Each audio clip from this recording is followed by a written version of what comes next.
बिस्मिल्लाहिर्रहमानिर्रहीम इय्याका नअबुदु व इय्याका नस्तईन। तो गाइज़ हम एम्ब्रियो का क्लिनिकल डिस्कस कर रहे थे। 4 से 5 वीडियो ऑलरेडी अपलोड हो चुकी हैं। अभी जो है ना वो रिस्पिरेटरी सिस्टम से रिलेटेड जितने भी क्लिनिकल इंपॉर्टेंट है वो मैं डिस्कस कर रहा हूँ। सबसे पहले था RDS, रिस्पिरेटरी डिस्ट्रेस सिंड्रोम। ये क्या है? न्यू बॉर्न्स की है, आपने कई बार ये सुना होगा ना, न्यू बॉर्न्स की डिजीज़ है जिसके अंदर एयरलेस जो होता है ना, एयर सैक्स एल्वुलाई जो होता है ना वो एयरलेस हो जाते हैं। क्यों?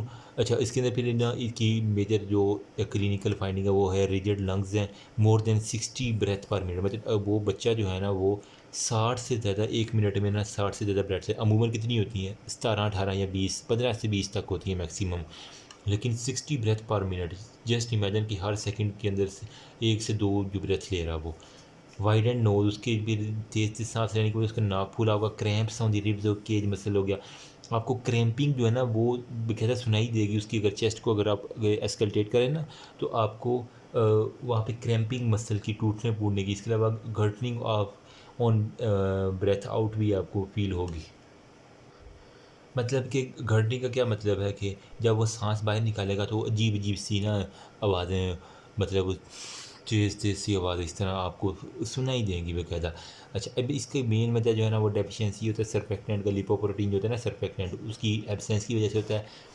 और ये जो प्री मैच्योर बेबी होते हैं ना 9th मंथ से पहले जिनकी जो अबाउट यानी डिलीवर हो जाते हैं उनकी होता है, या फिर ऐसी माँ जिन जो डायबिटिक होती है ना उनके बेबीज़ के अंदर देखा गया कि RDS ज़्यादा कॉमन है। हाईलैंड मेम्ब्रेन डिजीज़ भी इसको कहते हैं, RDS को, ठीक है। रिस्पिरेटरी डिस्ट्रेस सिंड्रोम को हम हाईलैंड मेम्ब्रेन डिजीज़ भी कहते हैं, ये इसका दूसरा नाम आपने नहीं भूलना। सही हो गया। नेक्स्ट हमारे पास आ जाता है ट्रेकियो एसोफेजियल फिस्टुला। ये क्या है? इन बॉर्न जो है ना न्यूली बॉर्न, उनकी जो है ना वो एबनॉर्मेलिटी है। ट्रेकिया और एसोफेगस के दरमियान एक कनेक्शन बन जाता है जिसे हम ट्रेकियो एसोफेजियल फिस्टुला कहते हैं। एबनॉर्मल ट्यूब लाइक पैसेज होता है between the trachea and oesophagus. So simple, मतलब वो ट्रेकिया और एसोफेगल एक मेम्ब्रेन के ज़रिए ना वो सेपरेट हो जाते हैं, लेकिन अगर वो सेपरेट ना हो तो उनके दरमियान एक एबनॉर्मल ट्यूब पैसेज बन जाती है जिसे हम कहते हैं ट्रेकियो एसोफेजियल। कैनार्ड स्वेलो वो यानी निगल नहीं सकता अच्छी तरह से। और फ्रीक्वेंटली सलाइवा जो है ना और रिगर्जिटेशन वो उसकी क्लिनिकल फाइंडिंग है, मतलब उसके मुंह से ड्रिबलिंग सलाइवाज जो है ना वो आपको देखने में मिलेगा, क्योंकि वो स्वेलो ही अच्छी तरह कर रहा है तो वो किस तरह बेचारा करेगा, मतलब अंदर अपने लेके जाएगा।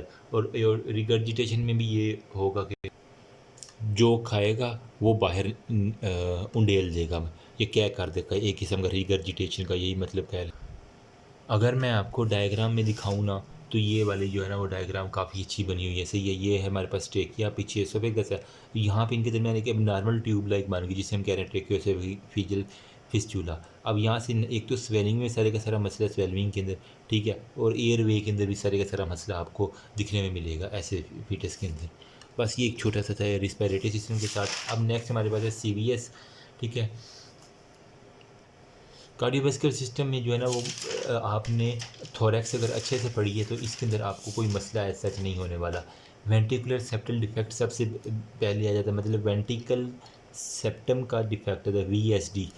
MCQ में VSD लिखा होता है, ठीक है, आपने परेशान नहीं होता। वेंट्रिकल सेप्टल डिफेक्ट वो होता है, क्या होता है कि अब नॉर्मल ओपनिंग इन दी वाल septum that separating the ventricle, मतलब वेंट्रिकल जो होता है ना राइट और लेफ्ट, इनके दरमियान एक वाल होती है जो इन्हें सेपरेट करती है। अगर इसकी अब नॉर्मेलिटी कोई ना कोई हो जाए ना, ये सेपरेट ना हो, सही है, उनको सेपरेट ना करते, राइट और लेफ्ट वेंट्रिकल के दरमियान एक कनेक्शन बन जाता है। अब क्या होगा? Permitting blood to flow from left ventricle to the right हो गया। जितना भी जो है ना वो लेफ़्ट साइड वाला ब्लड है वो राइट साइड की तरफ जो है ना वो आना शुरू कर देगा। तो फिर नतीजा क्या होगा कि वो मिक्सिंग ऑफ ब्लड हो जाएगी, ठीक है। अब रीसर्कुलेट थ्रू दी परमोनरी आर्टरी, मतलब वो ऑक्सीजनेटेड ब्लड भी दोबारा जो है ना वो रीसर्कुलेट होना शुरू कर देगा।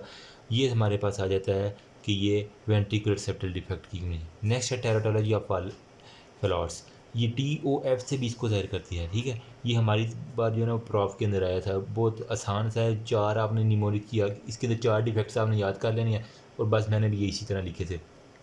इन बोन डिफेक्ट ऐसा ही है, इसके अंदर क्या कह रहे हो, एक होता है पल्मोनरी स्टीनोसिस, सांस के अंदर जो है ना वो रिलेटेड आ जाएगा। दूसरा होता है VSD, ventricular septal defect, mall formation of the iota.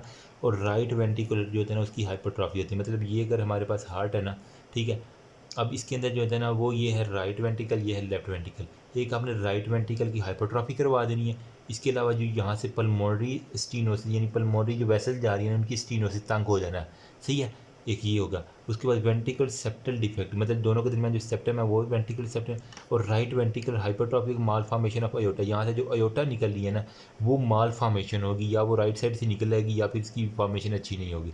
तो यानी वेंट्रिकल से रिलेटेड जो है टेराटोलॉजी या फेलाट्स जो होते हैं ना ये इससे रिलेटेड आ जाते हैं। नेक्स्ट हमारे पास है atrial septal defect, ASD।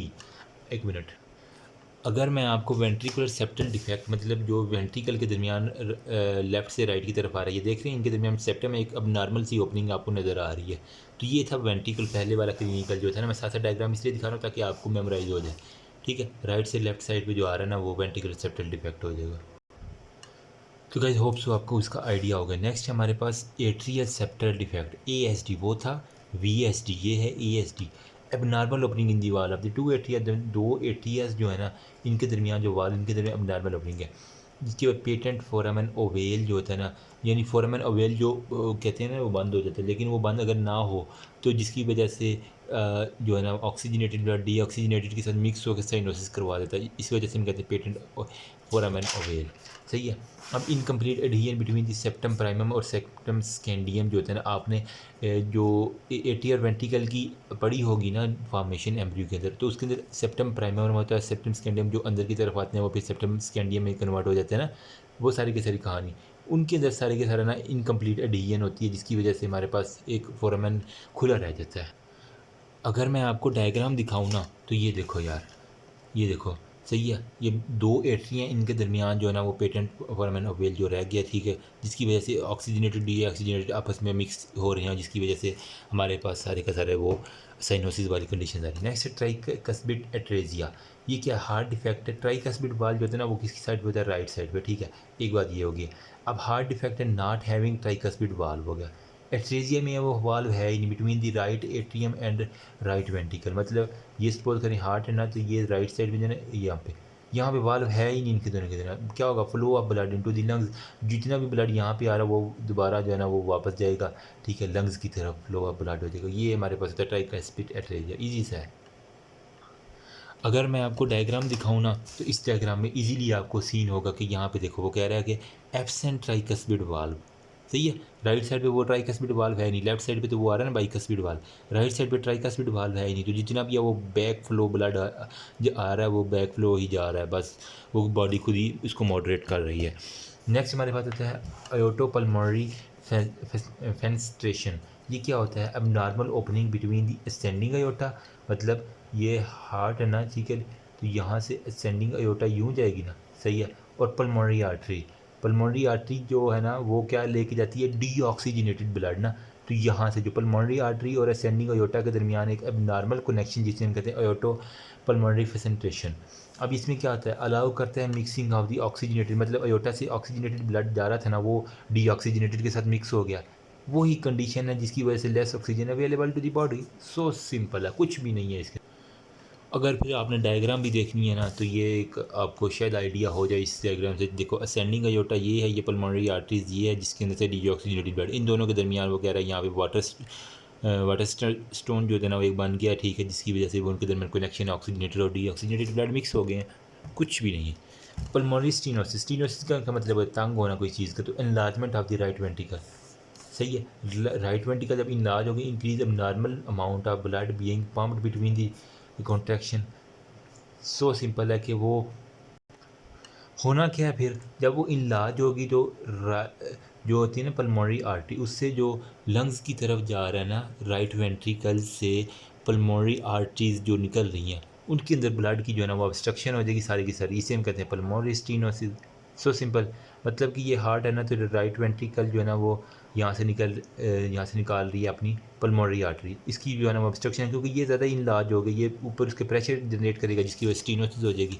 Next हमारे पास है पेटेंट डक्टस आर्टरियोसिस, अब normal opening between the two arteries, pulmonary arteries और अयोटा, अयोटा जो ascending aorta arch aorta descending aorta और पल्मोनरी आर्टरीज, उन दोनों के दरमियान वही बात आ गई है अयोटा पल्मोनरी फेनेस्ट्रेशन वाली। सही है, तो फिर क्या होगा, failure of the fetal blood vessel to close after birth, birth के बाद जो है ना वो ब्लड वेसल जो है ना वो क्लोज नहीं होगी, जिसकी वजह से वो मिक्सिंग बर्थ के बाद भी होती रहेगी। क्या होगा, seen in premature infants होगी, अब allow blood to flow from the aorta to the pulmonary artery, वही बात है।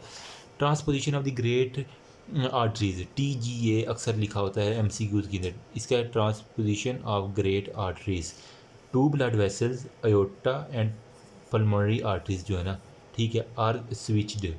मतलब दोनों के दरमियान जो है ना, राइट, अगर जिस जगह अयोटा लगना उस जगह हमने लगा दिया पल्मोनरी आर्टरी, जिस जगह पल्मोनरी आर्टरी लगनी उस जगह हमने लगा दिया अयोटा। उल्ट कर दिया, राइट वेंट्रिकल के साथ अगर आप अयोटा लगा दें और लेफ्ट वेंट्रिकल से पल्मोनरी आर्टरी, तो वो स्विचिंग हो जाती है ना। Aorta will merge from right ventricle, सही है।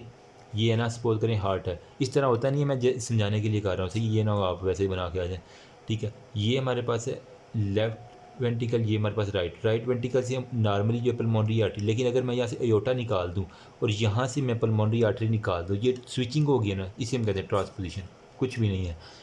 पल्मोनरी आर्टरी जो लेफ्ट वेंट्रिकल में due to failure of the bulbar spectrum हो गया, बल्बर स्पेक्ट्रम का जो है ना, सेप्टम का, वो आपने कर लेना है, थोड़ा सा फेलियर इसका बता देना। उसके अलावा ये वेंट्रल सेप्टल डिफेक्ट और एट्रियल सेप्टल डिफेक्ट भी इसी की ही एक, जो कहते हैं ना, बहन भाई हैं। वेंट्रल सेप्टल डिफेक्ट और एट्रियल सेप्टल इसी की एबनॉर्मेलिटीज़ के अंदर आ जाएंगे, आपने लिख देने, सही हो गया।